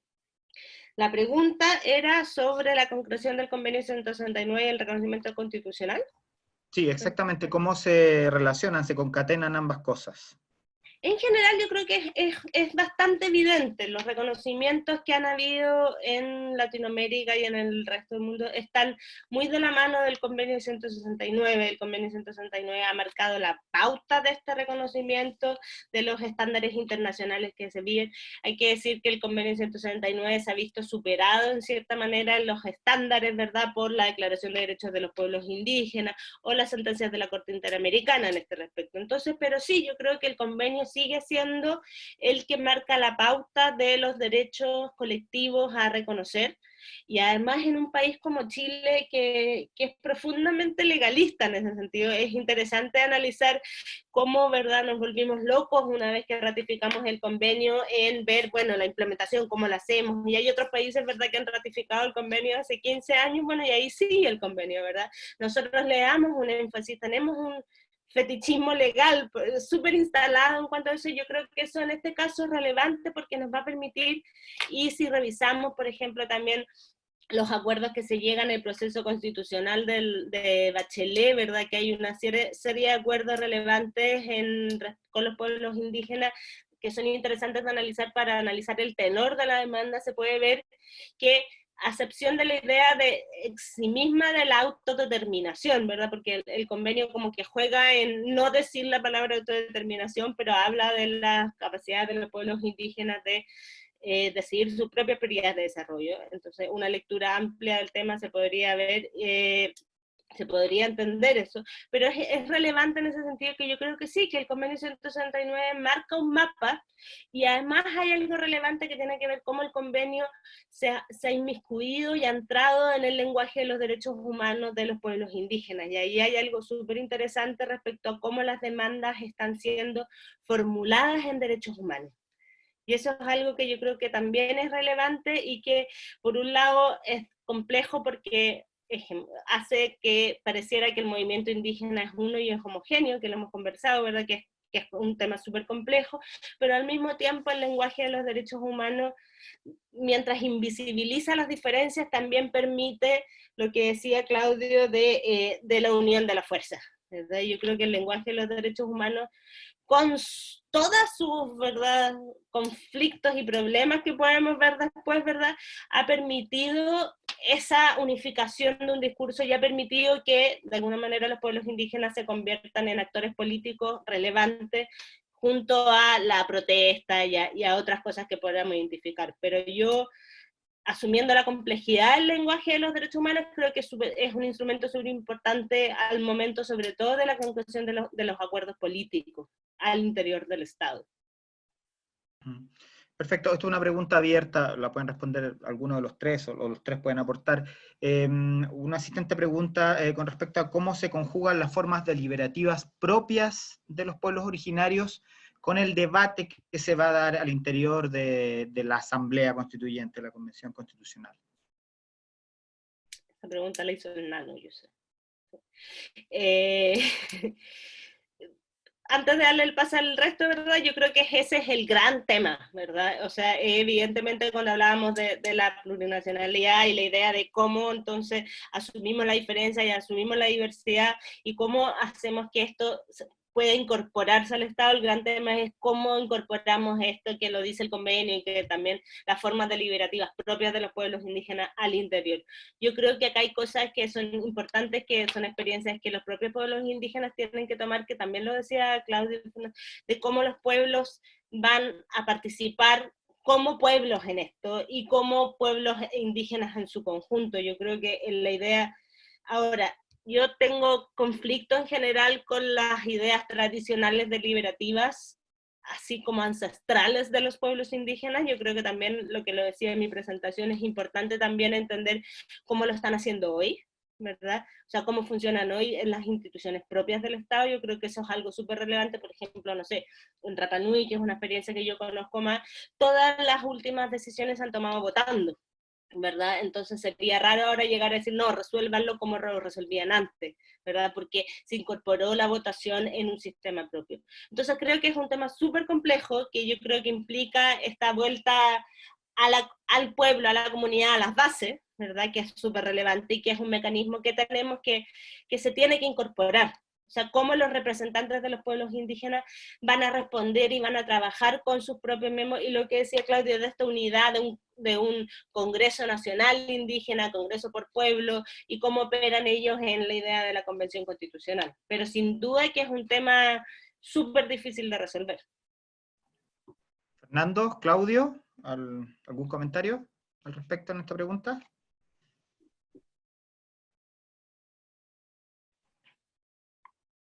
No.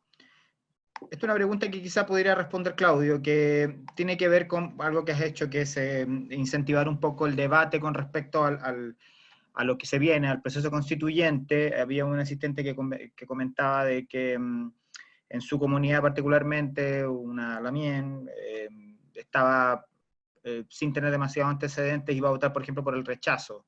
¿Qué estrategias se podrían en ese sentido impulsar para mejorar, obviamente, la información primero y, por supuesto, la participación en el proceso, desde el punto de vista de los miembros integrantes de los pueblos originarios? A ver, yo de la información que he tenido, nosotros acá en la Universidad de Diego Portales hemos desarrollado algunas iniciativas. ¿Me escuchan, no? Sí. Algunas iniciativas para compartir información y particularmente generar mecanismos de diálogo con distintas comunidades. Yo he estado en regiones, en Temuco, en la región de los lagos, he estado en Santiago, en algunas comunas, trabajando con alcaldes. ¿Eso qué significa? Que yo creo que primero se requiere un esfuerzo de información muy relevante. Yo creo que hay un déficit de información y obviamente la situación de emergencia de ahora ha generado todavía una brecha mayor. Hoy día la gente está en otra y por lo tanto yo creo que si pasa esta crisis, creo que vamos a tener que retomar esa actividad, pero también, por lo que yo me he informado, las propias organizaciones indígenas han estado desarrollando algunas iniciativas de deliberación y de debate interno sobre el proceso constituyente, sobre su propio proceso constituyente, y yo creo que eso se debe respetar e incentivar. Nosotros aportamos modestamente con los recursos que tenemos en términos de información, materiales, en el Laboratorio Constitucional de la UDP y en el CIR también, pero yo creo que va a haber que tener un esfuerzo mayor, sobre todo de información de qué significan temas, y no solamente para la etapa del plebiscito, sino que para lo que viene. O sea, toda esta discusión que Antonia, que Fernando levantan, yo creo que va a ser muy sustantiva y muy densa en términos de qué significa un Estado-nación. O sea, estamos discutiendo algo que no hemos discutido nunca en la historia republicana de Chile. Desde 1810 que se concibe a Chile como un Estado, una nación, y de pronto hoy día, 200 y tantos años después, vamos a empezar a hablar recién de y estamos recién entrando a cuestionar esta premisa básica. Y por lo tanto, o la premisa que se requiere un Estado central y no autonomías, por ejemplo, y que es posible convivir con autonomías en el territorio.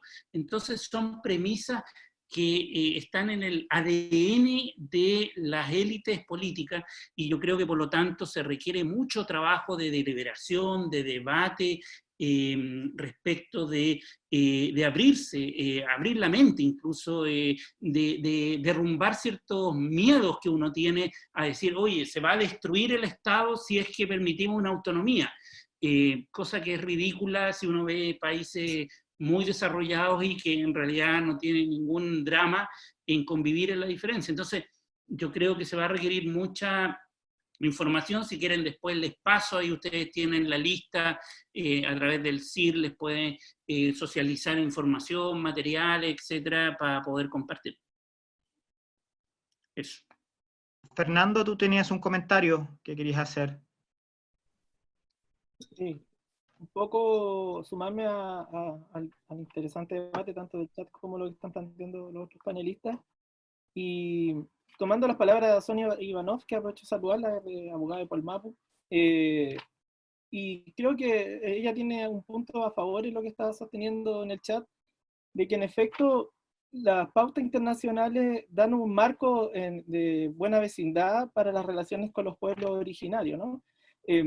Si bien en estricto rigor los estados pueden no tomarlo en consideración, algunos, porque la declaración de la ONU del 2007 sigue siendo un acto de buena fe, no es todavía un convenio como el 169 de la OIT, pero la lucha de los movimientos indígenas van a lograr poner esa declaración de buena fe como convenio vinculante, ¿no? La demanda indígena apunta a que lo va a conseguir de uno u otro modo, ¿sí? Y lo que hace el Estado chileno a veces, como negándose en avanzar en algunos derechos, termina, creo yo, manteniendo la democratización de los derechos indígenas, siento yo, si tuviera que poner un año, ¿no? Como en 1990 todavía, ¿no? Como que no hay un despegue todavía de lo que se logró avanzar en torno al acuerdo de Nueva Imperial 1 o 2, en la cual, si uno ve los primeros debates del acuerdo de Nueva Imperial 1 con Atmapu, con lo que va a ser los fundadores posteriores del Consejo de Todas las Tierras, hubiera sido una propuesta de avanzada para Chile, pero el peso o la continuidad tal vez de esta idea media portaliana y centralista de Chile ha afectado bastante en poder avanzar en la democratización de esos derechos, ¿no? Creo que esto hay que sumarlo también, para no alargarme mucho, con algunas variables media independientes del contexto de la transición, que yo creo que también influyen bastante en que los sectores más conservadores del país vayan evitando una profundización de los derechos indígenas que estaban en los acuerdos no imperial 1, 2, que después terminan siendo resultado de la ley indígena, ¿no? Pero en torno a las tensiones de la transición democrática, ¿ya? Y luego ya de, no sé, 20 años un poco de gobierno democrático, también uno puede darse cuenta que no hay una voluntad absoluta de parte de algunos conglomerados políticos por profundizar en torno a los derechos indígenas, y eso lo hace estar a nivel latinoamericano, a mi parecer, mucho más desfasado respecto a otras situaciones que van pasando en paralelo al mismo tiempo, ¿no? O sea, en 2000, es bueno poner el reloj entonces en el 2000 y poner el reloj en el 2006 para observar Bolivia o Ecuador, y bueno, ¿en qué estaba Chile en ese proceso político, ¿no?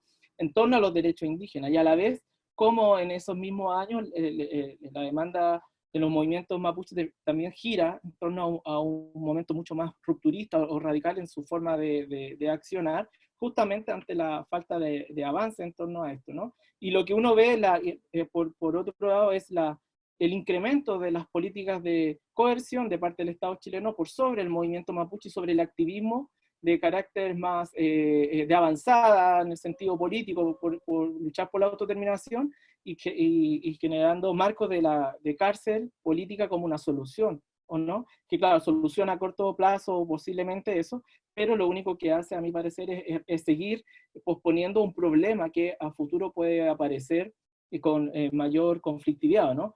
Dicho eso, independiente de que haya avance en torno a la Comisión de Verdad Histórica y Nuevo Trato y todo lo que se propuso, ¿no?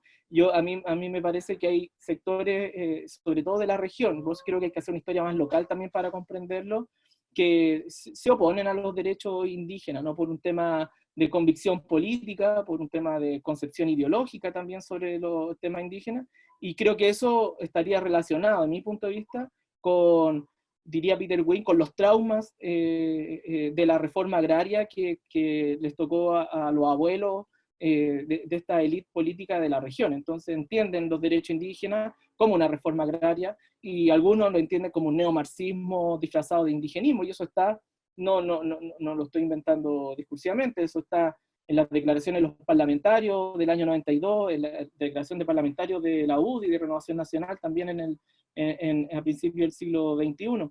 Y creo que esa ausencia de liberalismo, por incluso mismo el problema de la misma élite, creo que también contribuyen en que esto vaya generando mayor desfase entre lo que los indígenas están sosteniendo en torno a los derechos internacionales y la realidad que vive o las convicciones que tiene la élite política y por supuesto la económica también en el territorio mapuche. Un poco eso para complementar el debate. Ok, nos quedan dos preguntas ya por temas de tiempo. Una es para ti mismo, Fernando, que tiene que ver con, tú comentaste un poco acerca de los municipios que tienen alcaldes mapuches en el territorio, en el Wallmapu. Algún asistente comentaba un poco con respecto a cuáles son las principales diferencias que existen con los otros municipios que no tienen alcaldes mapuches en el territorio, y que pudieras comentar un poco con respecto a los alcaldes mapuches en estos laboratorios de plurinacionalidad, cuáles son las principales limitaciones con las cuales se han enfrentado.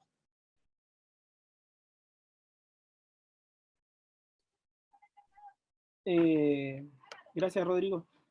Bueno, un poco, no sé, pasar un aviso económico, entre comillas, pero vamos a publicar pronto un libro entre CIR y Pehuen, justamente con el análisis de la plurinacionalidad, y también tiene mayor representación los alcaldes en esto, Millabur y otros que estarían relacionados con este libro, de un poco analizar con un poco más de detalle el debate en torno a los municipios, ¿no? A mí me parece que los municipios fueron, y eso lo estudió Natalia Caniguán hace mucho tiempo ya también, laboratorios de plurinacionalidad, en la cual no se ha forzado ni la segregación ni el racismo inverso en contra de la población no indígena, y muy al contrario se ha tratado de equilibrar en igualdad de condiciones al no indígena con el indígena. Lo que hemos visto en algunas experiencias de municipios, estoy pensando en el de Tirúa, que es el que más lleva mucho más tiempo, también creo que hemos visto reacciones conservadoras en contra de ese proyecto, ¿no? De parte de personas no indígenas que se sienten afectadas por ese aspecto. Y eso ha tenido que llevar, creo, al municipio de Tirúa a veces a tener que generar un proceso más no sé, de igualitarismo, que ha generado también una crítica de parte de personas del movimiento mapuche. A nivel país, creo que esa es una de las tensiones que vivió Bolivia por lo demás, ¿no? Hay un sector de Bolivia que se opuso a los avances o a los derechos que se habían conquistado de parte del mundo indígena, y generó una reacción conservadora. A mi punto de vista, más allá de algunos elementos de desaciertos políticos de Evo Morales, como no aceptar el referéndum, otro, el gobierno de Evo no entra en crisis por problemas económicos ni necesariamente de gobernabilidad, ¿no? Al contrario, había descendido pobreza, había crecido económicamente, entonces de alguna manera es como un Estado plurinacional que no falla en lo económico, falla en la continuidad política, y creo que eso hay que analizarlo desde lo que significa América Latina muchas veces, que no basta por solucionar los temas económicos en América Latina, sino que también lo político sigue siendo importante, ¿no? Lo estamos viviendo en este país por lo menos. En ese mismo ámbito un poco, yo creo que son laboratorios políticos de plurinacionalidad que han ocupado la vía democrática en torno a la interculturalidad, pero también hay oposición dentro de aquello, ¿no? Y creo que ahí a veces me parece que siento que el Estado chileno es un poco débil en poder llevar a cabo las políticas que ellos mismos van normando. Entonces los colegios de Alto Biobío puede haber un proyecto de plurinacionalidad, pero la autonomía de la escuela a veces no permite llevar adelante educación intercultural como tal, o no estén entregadas las herramientas necesarias para poder llevar una interculturalidad, y eso ha sido estudiado también por otros investigadores. En alguna medida lo que quiero sostener, si no quiero poner a Chile como un Estado fallido, pero sí creo que es un Estado que tiene una institucionalidad respecto a lo indígena, a lo menos frágil, o tal vez a lo menos poco madura, para poder avanzar y crear estas políticas públicas que puedan perpetuarse en el tiempo, ¿no? Cuando hablamos de esto es que tengan que por lo menos durar 20, 30 años para que podamos, yo creo, ahí analizar resultados de esta política. Pero lo que aún perdura recuperando a Jocelyn Colt para el siglo XIX, pero aplicando acá su tesis, es que prima en la concertación y en la derecha gobernante, prima el ensayo y el error muchas veces en relación al mundo indígena. Entonces, estos ensayos en torno a derecho indígena duran 1 año, 2 años, luego los cambiamos, luego practicamos 1 año más, otra política que pensamos que es indígena vuelve a fallar. Entonces, ese ensayo y error, si bien para el siglo XIX permitió una maduración en la oligarquía y en la élite, en el caso del tema indígena, fractura primero las confianzas, ¿ya? Y eso genera también la radicalización del movimiento mapuche, y a la vez también genera, por lo tanto, una poca confianza de parte de un Estado que yo creo, si bien ha resuelto temas de pobreza en el país, por lo menos más de miseria, ¿no? En el caso indígena siempre ha sido visto como un Estado en una perspectiva de desconfianza. Y eso yo creo que es muy resultado de la formación del Estado chileno y su fragilidad institucional en torno a los pueblos originarios, ¿no? Perfecto. Para Antonia, de hecho lo preguntaba Sonia Ivanov, ¿cómo se presenta o se dialoga con las agendas indígenas en términos del pluralismo jurídico? Yo creo que el tema del pluralismo jurídico es el tema que tiene que ver con la concepción del derecho propio, ¿verdad? Es sin duda uno de los temas más complejos de entender en un Estado que se concibe a sí mismo como se concibe el chileno, ¿verdad? Homogéneo, donde la idea de la justicia, que es una sola y que no existen otras justicias, es la más compleja.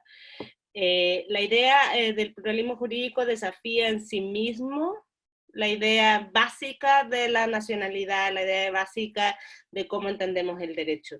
Yo creo que entonces, y es ahí mismo donde también yo creo que pueden darse las concreciones más importantes de la idea de la autonomía, ¿verdad? Una vez que uno otorga las autonomías indígenas y se entienden cómo se van haciendo concretas, yo creo que el pluralismo jurídico se puede hacer cierto. Además que el pluralismo jurídico tiene una gracia, ¿verdad? O sea, que en ese sentido pone en cuestión en sí mismo la idea también de los derechos humanos, como se hablaba. Y en ese sentido yo creo que el debate es interesantísimo, con toda la idea de lo que se ha conocido como el test de la repugnancia, y hasta cuánto aguantamos, entonces, entre comillas, ¿verdad? Como Estado, un derecho propio, un derecho indígena. Yo creo que el debate y la forma en que nos entendemos como sociedad, nos entendemos como nación, es muy relevante en este sentido, porque el debate de los derechos de las mujeres, el debate de los derechos de los niños, el debate de cuánto aguanta, ¿verdad? Que es un debate que se ha dado en Colombia, que ha sido súper relevante, cuál es el límite del derecho propio. Yo creo que son súper interesantes, ¿verdad? En el estudio de eso.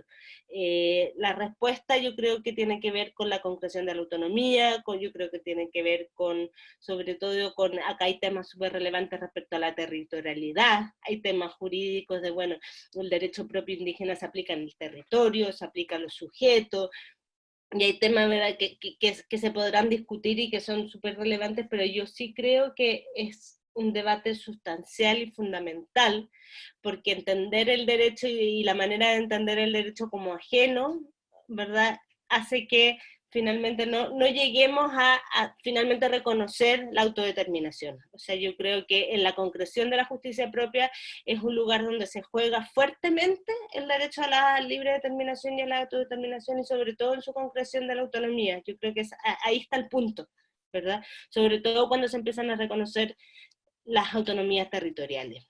Quería hacer un punto, ¿verdad?, que cuando me refería a la idea del lenguaje de los derechos humanos, no es un ideal, ¿verdad?, y no lo planteo como la forma de hacerlo, sino que lo planteo como una realidad que yo he observado, sobre todo en el ámbito internacional, ¿verdad? En el ámbito internacional, los pueblos indígenas en general se han convertido en actores súper relevantes en los foros internacionales, en el mundo de la OIT, en el mundo de las Naciones Unidas, y ahí pareciera que este es el lenguaje que se le da. Y respecto a la Declaración de Derechos de los Pueblos Indígenas y al convenio, sin duda yo no tengo ninguna duda de la obligatoriedad de la Declaración de Derechos de los Pueblos Indígenas, ¿verdad? Ciertamente los estados van a tratar de escudarse en su vinculación o no, pero hay importancia respecto a cómo se lee y a cómo se entiende. Yo creo que el debate en este sentido tiene que ser más sustantivo, ¿verdad? Y más local.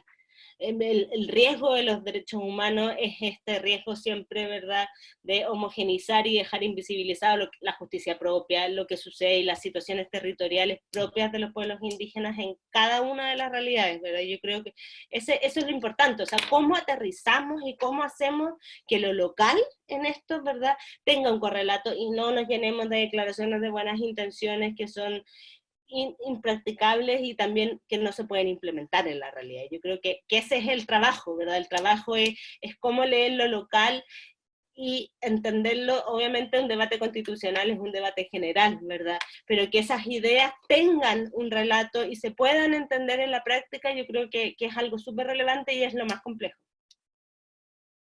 Sí, hay una ultimísima pregunta que yo creo que la voy a hacer porque tiene relevancia a partir de lo que fue el último hito dentro de este tema del proceso constituyente. Alguien preguntaba acerca de qué pasa con la paridad de género en términos de los escaños indígenas, escaños para pueblos originarios.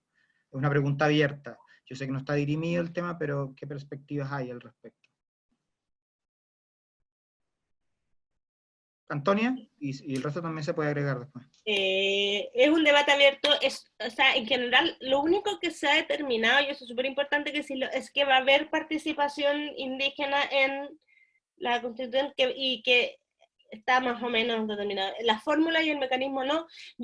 A mi juicio, yo entendería, ¿verdad?, que debiese haber paridad, ¿verdad?, porque la paridad fue un principio fundamental que se estableció para toda la elección. A mí me parece relevante que haya paridad y también que haya paridad en la elección de representantes indígenas, pero es un tema técnico difícil de determinar porque tiene mucho que ver también si van a haber un representante por pueblo, por ejemplo, en algunos casos. ¿Cómo se va a determinar la paridad ahí, verdad? Y hay temas técnicos que yo, bueno, no soy politóloga, ¿verdad? Ni ahí Claudia nos podrá dar más luces, ¿verdad? Pero yo creo que a mí me interesaría que haya paridad. Yo creo que la paridad es un principio fundamental y un principio que como a mí particularmente me interesa además que plasme todo el debate constitucional, y me interesaría también que lo veamos cómo se articula esto en el tema, ¿verdad?, del mecanismo.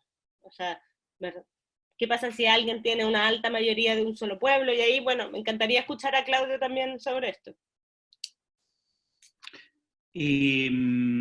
A ver, miren, respecto del tema, el principio de paridad opera de un modo respecto de las candidaturas y respecto de los resultados. Ese es el principio de paridad que está establecido en la Constitución ahora.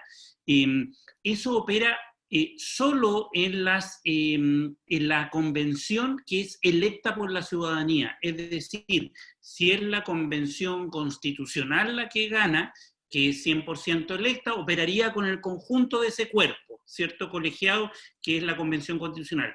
Y si gana la convención mixta, operaría con el 50% la paridad de los ciudadanos que son electos. Por lo tanto, en ese caso son 172, operaría con 86 la paridad, el sistema de paridad de candidaturas y de resultados. Entonces la pregunta es, en un proceso paralelo, si esos principios de paridad que operan con todo el sistema de elección popular, donde hay elección popular, opera la paridad, si debiese operar con eventuales escaños reservados que también serían electos popularmente. Por lo tanto, pensando en extender ese criterio, lo que está pendiente hoy día en el Senado es precisamente cómo se va a resolver el tema de los escaños reservados.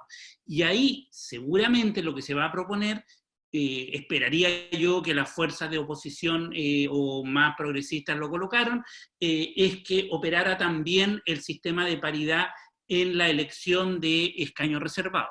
Ahora, eso implicaría con candidaturas que al menos, por ejemplo, si hay un escaño de uno, en el caso de un pueblo indígena, por ejemplo, pensemos Rapa Nui, si tienen uno, que fuesen dos candidaturas y ahí saldría el más votado, y es decir, no funcionaría tan perfectamente en los sistemas impares, pero en los sistemas pares de selección debiese haber paridad funcionando también en el en la elección de escaños reservados para pueblos indígenas. Lo que Antonia señalaba es que en el caso del debate sobre escaños reservados, hoy día está en el Senado, está la idea de legislar y falta el detalle fundamental, porque la derecha lo que está planteando son entre 5 y 9 escaños y la centroizquierda está planteando 18 escaños. Es decir, hay una diferencia muy sustantiva y por lo tanto, mientras menos escaños, menos posible es que se materialice la paridad.